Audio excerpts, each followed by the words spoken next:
Rugy. Regardez bien parce qu'il faut lire. Le président de la République a annoncé un grand travail de réflexion sur l'audiovisuel public en 2018. Parce qu'il est au cœur des enjeux de notre société. Faire vivre le débat démocratique, contribuer à la cohésion des territoires par l'information locale. Alors pourquoi dit-il pour qui tu te prends ? Parce qu'il interpelle François de Rugy, oui. Parce que François de Rugy veut un petit peu d'ordre dans l'Assemblée. Françoise Nyssen, c'est ça ? Oui, Françoise Nyssen, qui a dirigé Actes Sud longtemps et qui est ministre de la Culture, je le rappelle. Donc François de Rugy a été obligé de réagir, et voilà ce qu'il a dit. De l'audiovisuel public. S'il vous plaît.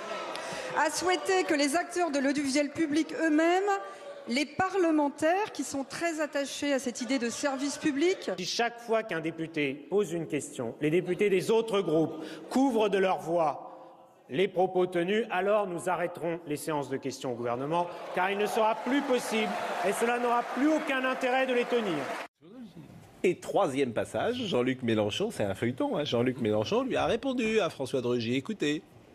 Vous vous êtes abandonné à une de ces crises d'autorité que nous n'acceptons pas. La fonction de président, je vous prie, écoutez-moi mes chers collègues, la fonction de président donne une prééminence à l'un d'entre nous ou à l'une d'entre nous pour la police des débats. Mais il ne crée pas de rapport hiérarchique entre nous. Bon, Christophe Bourseiller, ça... c'est vrai qu'à l'Assemblée nationale, le spectacle qui est parfois donné est un capharnaüm. Oui, enfin c'est comme ça depuis la Première République, on va dire. Je suis d'accord avec vous, mais c'est pas toujours une image positive pour ceux qui regardent et qui ont l'impression que personne ne s'écoute. Ah ben c'est ce que disent les populistes, qui disent c'est un théâtre, ce sont des pantins ridicules. Pendant ce temps-là, le peuple souffre. Enfin, évidemment, cela dit, là, on voit bien des passes d'armes assez ridicules, avec d'un côté les insoumis qui essaient d'occuper le terrain par tous les moyens. Très classique. Donc François de Rugy a eu tort de non, François de Rugy a eu raison.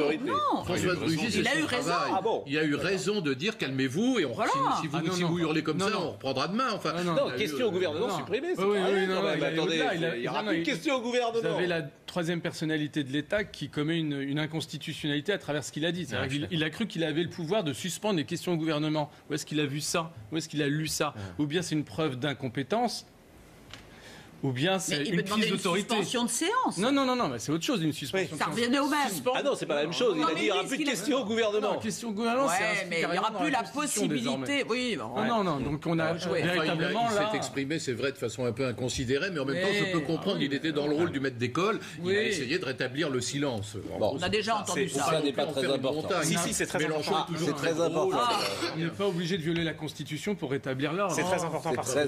C'est très important parce que le président de l'Assemblée nationale, qui effectivement est le troisième ou le quatrième, d'ailleurs je ne sais plus, personnage de l'État, qui est un personnage très important, et son rôle c'est d'assurer le bon déroulement des débats. On reconnaît un bon président de l'Assemblée nationale au fait qu'il soit apprécié dans les deux camps et de tous les députés. Et là manifestement, arbitre. Oui exactement, c'est pas le cas de Rugy, c'était pas le cas par exemple de Bernard Accoyer, qui était aussi détesté par la gauche, au contraire de Jean-Louis Debré, qui était adoré par tout le monde, ou de Claude Barthelone qui l'était aussi. Bon, pourquoi si de Jacques Chaban-Delmas jadis. Pourquoi les questions au gouvernement sont importantes et pourquoi c'est extrêmement léger comme ça de les envoyer balader du revers de la main. Certes, ça donne une image qui n'est pas forcément valorisante et qui, il faut le rappeler, c'est très important, n'est pas ce qui se passe à l'Assemblée nationale. Il y a deux choses à l'Assemblée nationale, il y a les débats législatifs qui sont souvent d'assez bonne tenue et les questions au gouvernement où c'est la foire d'empoigne. Bon, en même temps, les questions au gouvernement, c'est un moment où chaque groupe politique en France dispose d'une tribune pour s'exprimer, interroger le gouvernement et le fait devant les caméras à une heure de plutôt belle écoute. C'est très important, c'est un cadre démocratique fondamental et pour François de Rugy d'envoyer balader ça d'un revers de la main, je trouve ça extrêmement grave et très inquiétant. On va parler tout à l'heure de Johnny Hallyday et de la grossophobie. On est à l'Assemblée nationale. Est-ce que vous diriez, Gabriel Dédier, que la grossophobie est un racisme ? Alors, le racisme, non, c'est pas le mot adéquat. Par contre, que ce soit une discrimination, une ostracisation, oui, ça, il n'y a pas de problème. Et qui est complètement assumé par ailleurs. Est-ce que vous avez des démarches auprès des députés pour faire changer des choses ? En tout cas, moi j'ai écrit ce livre non pas pour me plaindre de quoi que ce soit, mais pour faire un état des lieux d'une situation qui existe et pour avertir en fait aussi les institutions notamment et pour que les pouvoirs publics en particulier prennent Mais la des discrimination dispositions. la plus importante selon vous, c'est le travail?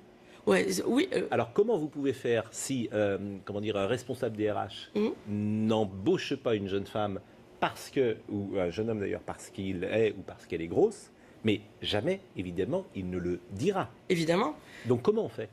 C'est tout le problème en fait. Par exemple, dans cette journée anti-grossophobie à l'hôtel de ville s'est engagé à revoir lui-même sa façon d'embaucher au niveau des ressources humaines. Ça prouvait bien qu'eux-mêmes avaient un problème avec ça et ils ont dit qu'ils n'étaient pas ouverts sur la question et qu'ils s'ouvraient sur la question.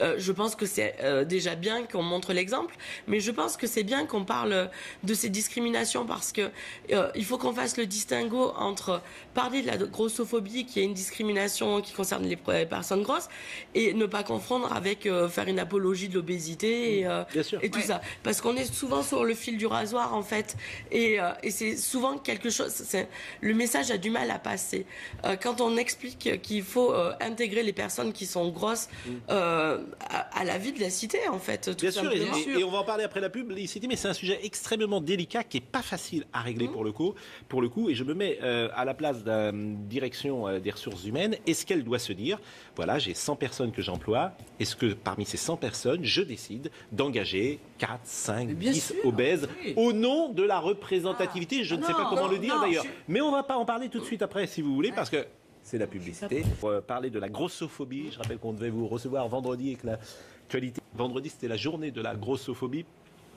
Nabir Bélir-Nabli est là, cofondateur du site d'information chronique.fr, Christophe Bourseiller, acteur, écrivain, journaliste, Clément Viktorovitch et Laurent Lavige. On parlera tout à l'heure bien sûr de Johnny Hallyday. Mais encore un petit peu de politique si vous le voulez bien, avec d'abord la députée de La République En Marche, Sonia Krimi, que vous avez peut-être écouté, entendu hier à l'Assemblée nationale, puisque visiblement elle s'est opposée au gouvernement.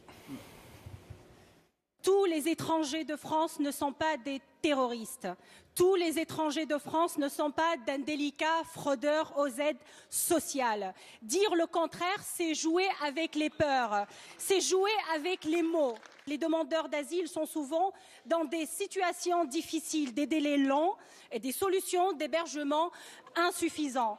Les mineurs isolés sont trop souvent abandonnés. Les moyens de l'OFPRA et de l'OFII pourraient être améliorés. Les centres de rétention deviennent des centres de détention et sont indignes de notre République.